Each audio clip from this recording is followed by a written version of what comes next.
Este programa tem classificação indicativa livre.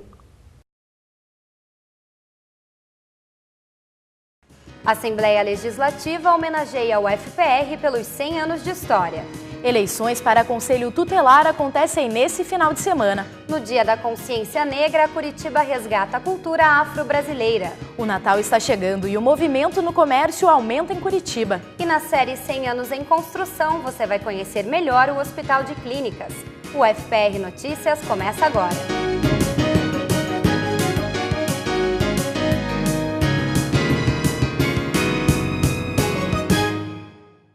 Olá! Falta apenas um mês para o UFPR completar um século de história. E a universidade recebeu uma homenagem especial na Assembleia Legislativa do Paraná. O centenário da UFPR foi comemorado durante a sessão plenária da Assembleia.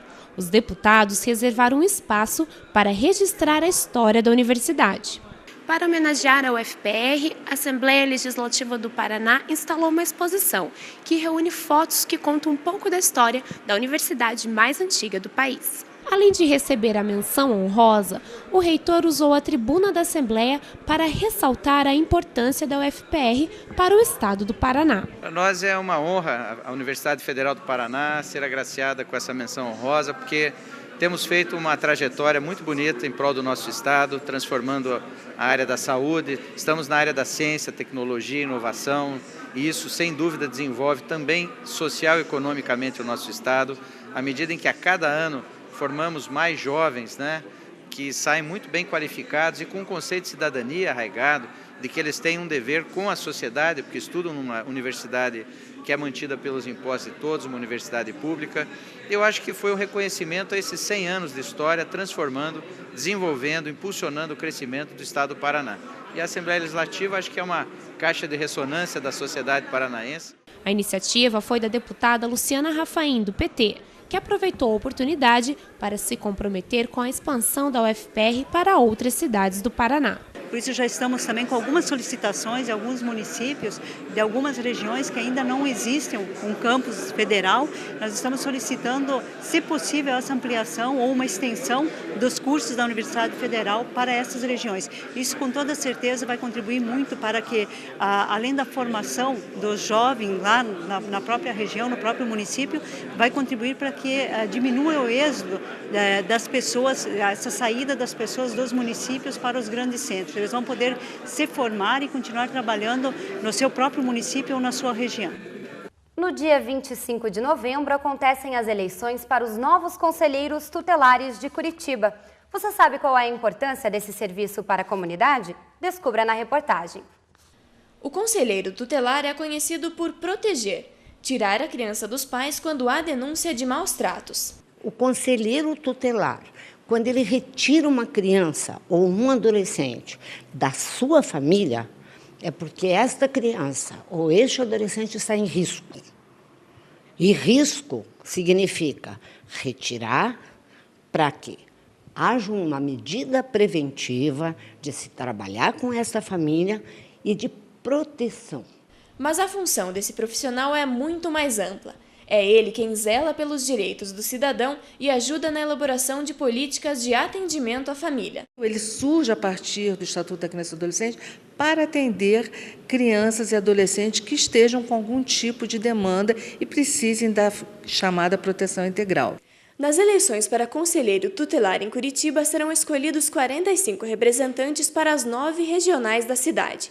Qualquer pessoa com mais de 16 anos que esteja cadastrada como eleitor no município pode votar. E o voto é muito importante, principalmente para os jovens. O projeto pensou em promover uma maior mobilização dos jovens, melhor dizendo, uma conscientização para que eles participem, já iniciem a sua cidadania, escolhendo aqueles que ainda cuidarão dos seus direitos. Cada conselheiro pode se reeleger apenas uma vez. Os eleitores podem votar no colégio eleitoral da sua regional. E o voto é tão importante quanto o trabalho do conselheiro.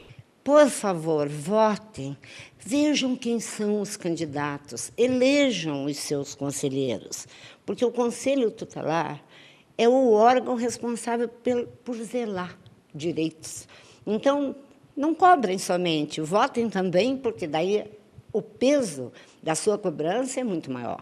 Professores, por favor, elejam os seus conselheiros. Adolescentes, vocês têm voz ativa, a hora é de vocês. Vão lá, votem. Para votar, basta comparecer com o título de eleitor e um documento com foto em um dos locais de votação. Mais informações no site da Fundação de Ação Social. Celebrações por todo o país marcaram o Dia Nacional da Consciência Negra. Em Curitiba, a importância da cultura afro-brasileira foi lembrada em um seminário. Capoeira, candomblé e umbanda, religião, arte, esporte e música de origem africana. Tudo isso é patrimônio cultural da negritude e está aqui, bem perto, em Curitiba. Patrimônio cultural aqui compreendido como a parte construída, então os prédios, os casarões, a arquitetura, como o que é essas casas, esses espaços guardam, então o elemento subjetivo e material, que faz parte junto desses prédios e que nem sempre é visível, Curitiba é reconhecida como capital europeia e sempre é lembrada pelo povo eslavo e italiano. Mas, de acordo com o censo de 2010, mais de 20% da população curitibana é negra. Há um discurso oficial de invisibilização do negro. Então, a própria instituição, o IFAM, ajudou a construir, de certa maneira, esse discurso de um sul branco, de um sul formado basicamente pela imigração europeia. E outras instituições também têm essa mesma tônica, como a própria Fundação Cultural. E não tem como você fazer gestão da cidade, fazer gestão de patrimônio da cidade, fazer gestão cultural da cidade, de Curitiba, sem olhar, sem propor, sem trabalhar, sem resgatar, essa herança, essa memória negra que o Estado e a cidade de Curitiba têm. O seminário em Curitiba reuniu representantes de comunidades quilombolas e de religiões africanas. A ideia é discutir políticas públicas que reconheçam o patrimônio cultural da etnia e atendam aos pedidos da comunidade negra. A partir do reconhecimento de uma determinada cultura, de uma determinada referência cultural como sendo parte dessa ideia de nação, se estabelece, então, tem que ser construída de forma participativa com a comunidade, com indicação e com sistematização de demandas da comunidade, essa política, que é a política que a gente chama de salvaguarda de um bem que foi registrado. Promover a inovação com sustentabilidade. Essa foi a proposta do 4º Simpósio Paranaense de Design Sustentável. Esse conceito, que está sendo cada vez mais aplicado, traz benefícios para o meio ambiente e também para a qualidade de vida. Sustentabilidade é interagir com o mundo sem prejudicar o meio ambiente. Ser capaz de fazer isso é o ideal de muitas profissões. A proposta chegou ao design, mas também enfrenta alguns obstáculos para ser aplicada. As tecnologias para a gente resolver problemas já existem.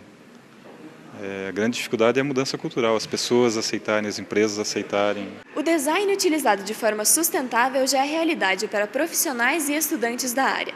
A sustentabilidade entra em foco em estudos sobre ecodesign, consumo consciente de energia e até projetos de moda e móveis ecologicamente corretos. Esta aluna de mestrado de Minas Gerais, por exemplo, pesquisa ideias inovadoras de design sustentável.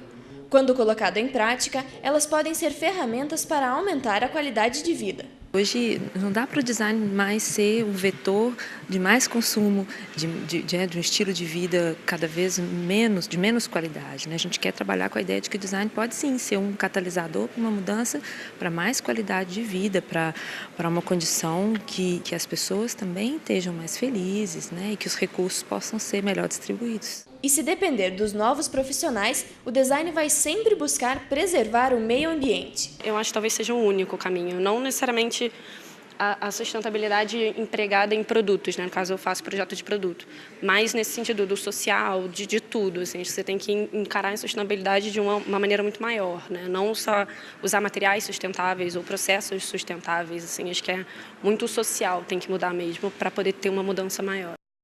O Encontro de Pesquisa em Comunicação, o ENPECOM, reuniu pesquisadores e estudantes de comunicação. O evento tem como objetivo divulgar a produção científica na área.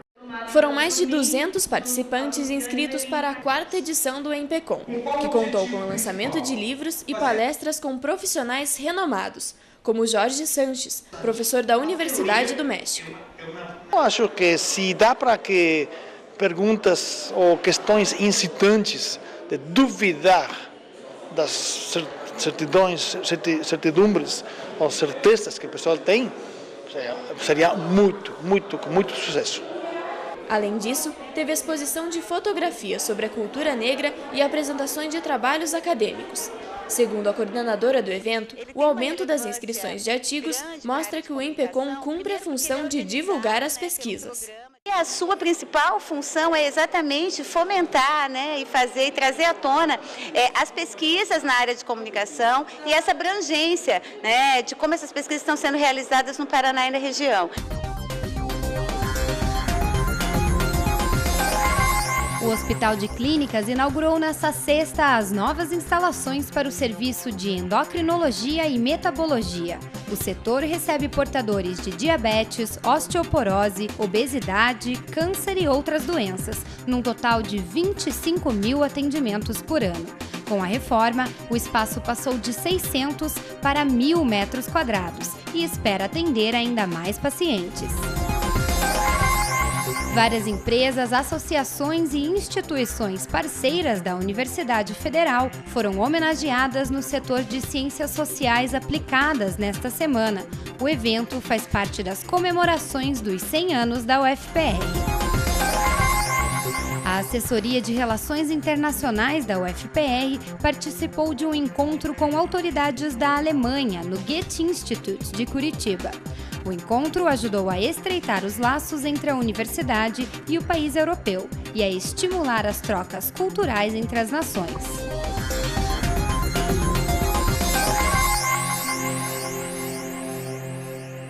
E veja a seguir, Curitiba já se prepara para o Natal e o comércio está aquecido. E ainda confira a terceira reportagem do especial 100 anos em construção. Não saia daí.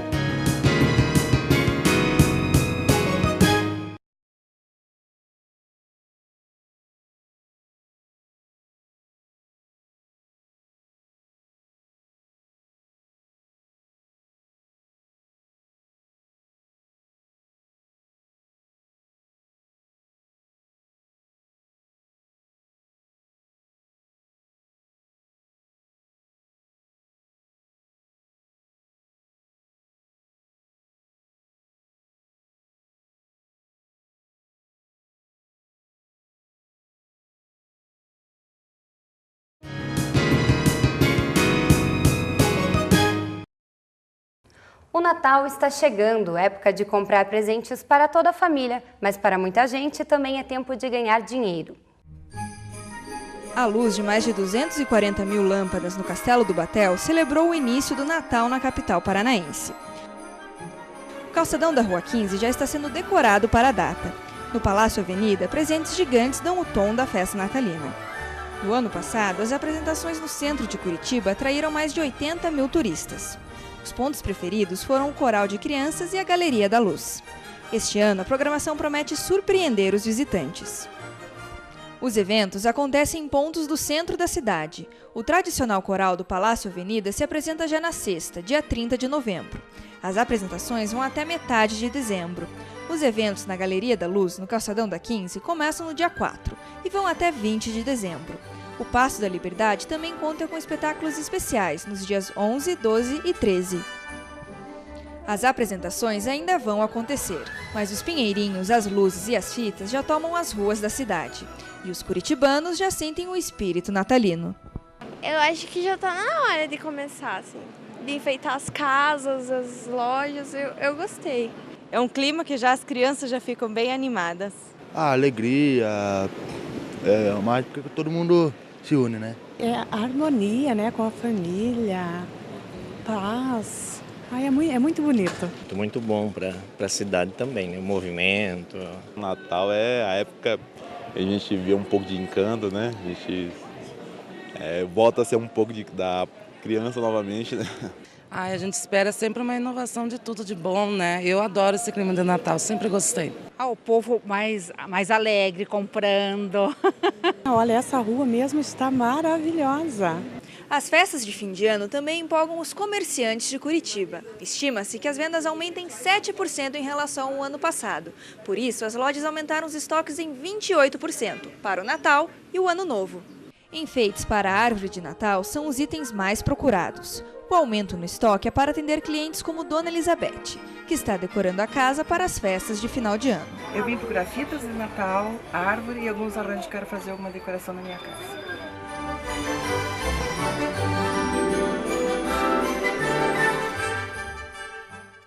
Você pode ver a programação completa do Natal de Curitiba no site que aparece aí na sua tela. Com o comércio aquecido, muitos empregos temporários são criados no final do ano.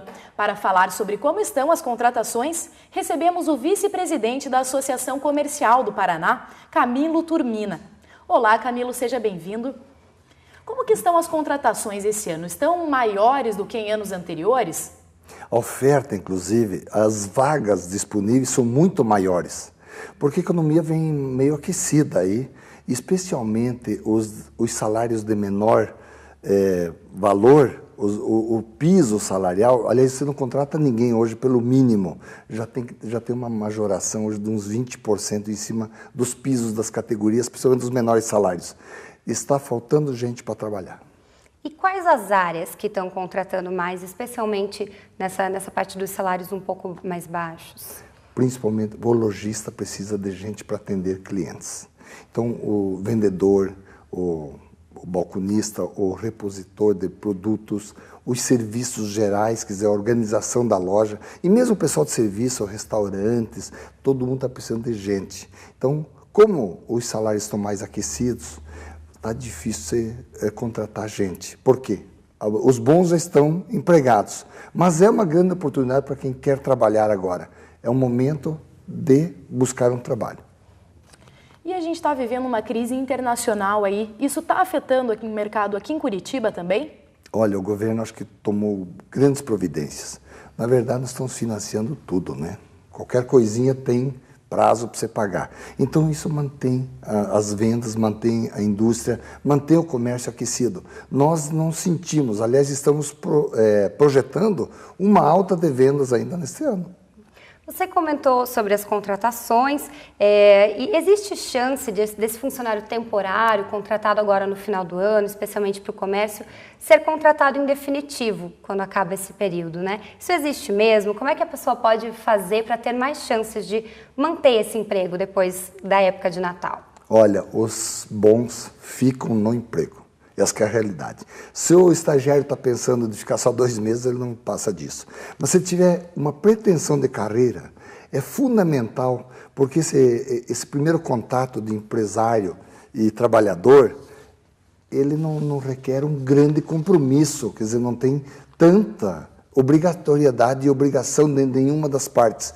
É um grande contato, uma boa oportunidade para quem precisa do emprego, porque é como contratar um grande profissional por um preço específico que não custa muito.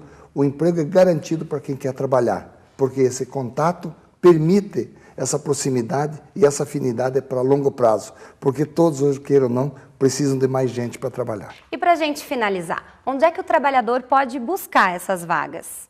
Olha, além das instituições oficiais, nós temos hoje muitas agências de emprego que têm vagas sobrando e o próprio lojista. Eu acho que se entrar hoje via internet, vai encontrar muita vaga, não precisa nem sair de casa. E manda o currículo e você faça apresentar bem e com vontade de trabalhar. Serviço tem. O que está sobrando mesmo é vaga para alguém ocupar. Tá certo, Camilo, muito obrigada pela sua participação aqui no FPR Notícias. Obrigado, bom estar aqui com vocês. Confira as opções culturais para o final de semana.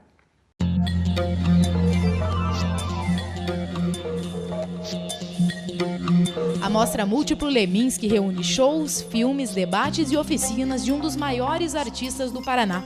Como Paulo Leminski atuava em diversas áreas, como música, poesia, grafite, quadrinhos e cinema, a curadora Alice Ruiz nos mostra um pouco de tudo, formando um mosaico do trabalho de Leminski. A mostra fica em cartaz até o dia 31 de março no Museu Oscar Niemeyer. A orquestra à base de sopro, que é composta por 17 músicos, apresenta neste fim de semana o show Nossos Compositores.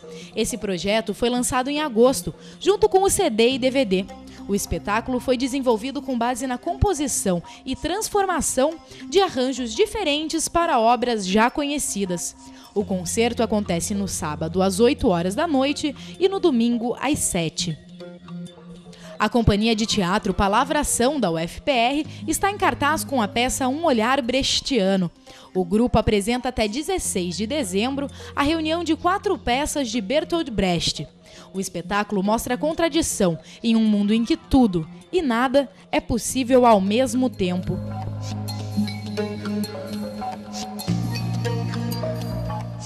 Na reportagem de hoje da série 100 anos em construção, vamos conhecer melhor o hospital que é referência no transplante de medula óssea e em cirurgias. É o Hospital de Clínicas, que atende mais de 60 mil pacientes por mês. Uma história de sucesso contada por quem acompanha essa trajetória desde o começo.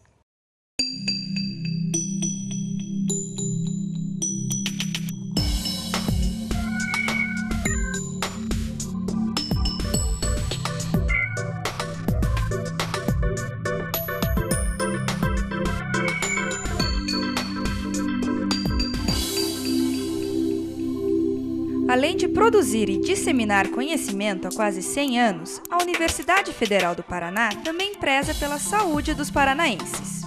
O Hospital de Clínicas da UFPR foi construído em 1949, com o objetivo de atender a comunidade e oferecer ensino de qualidade aos alunos de medicina.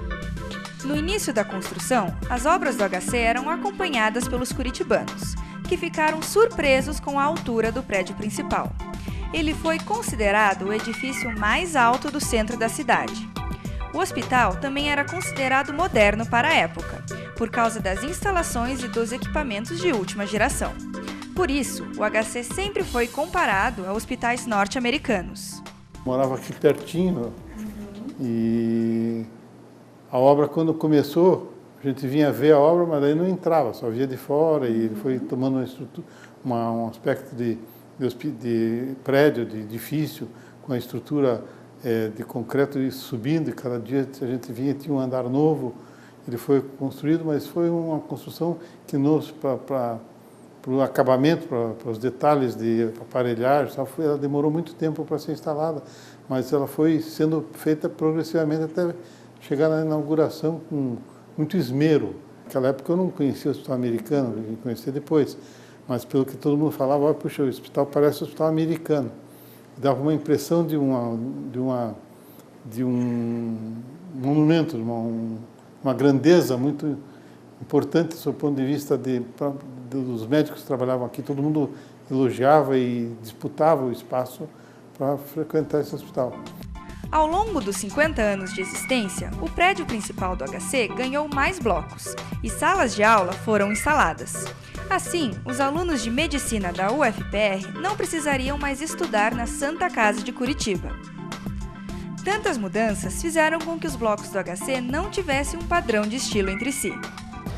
Ele é característico desse momento da arquitetura em que já não se fazem construções ornamentadas, enfeitadas, como era até então, né?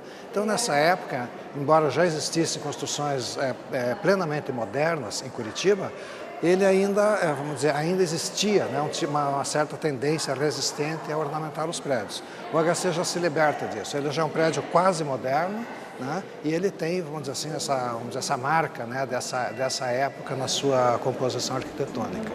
A construção do HC só foi possível depois que a UFPR se tornou uma universidade pública, em 1950. O bloco principal do hospital levou 10 anos para ficar pronto e foi inaugurado oficialmente em 1962, pelo então presidente do Brasil, Jânio Quadros. O projeto original sofreu adaptações durante os 10 anos de construção, que seguiam as demandas apresentadas pelos médicos, mas a autoria é desconhecida. A gente nunca, na verdade, encontrou um projeto do HC nem desses blocos correlatos. Então, o que a gente supõe é que à medida em que, vamos dizer, havia necessidades, né, a administração do hospital, os médicos e a construtora que fez o conjunto, né, eles foram elaborando, né, o projeto conforme as necessidades. A gente não tem conhecimento de que tenha havido um projeto único para o conjunto. O HC é o maior hospital público do Paraná, com 63 mil metros quadrados de área. Ele é totalmente público e é referência em cirurgia e transplante de medula óssea. O Hospital de Clínicas atende mais de 60 mil pessoas por mês e é o maior prestador de serviços do Sistema Público de Saúde do Estado. Dessa forma, o HC conquistou o respeito e o carinho dos paranaenses. O nono andar era a menina dos olhos do meu pai e de muita gente no hospital, porque era um serviço que, de todas as especialidades cirúrgicas, o único que tinha um centro cirúrgico, que não era bem um centro cirúrgico, mas uma sala para fazer cirurgia endoscópica, era a urologia, que tinha todo o material de anestesia, todo o material de cirurgia, e a gente fazia muito procedimento aqui, então que era sempre um serviço que era diferenciado em termos de espaço físico. E era um projeto audacioso, porque era um hospital projetado para 1.200 leitos, naquela ocasião era um grande hospital, né? E ele se achava extremamente, digamos assim, estimulado que isso ficasse pronto para ele poder começar a fazer a urologia dentro de um padrão de melhor qualidade. E a lembrança que eu tenho é de subir as escadas, os 9 andares até chegar na urologia, e aquilo para mim era uma aventura, né? Ver a obra e pôr um capacetinho na cabeça da gente, era uma coisa muito interessante.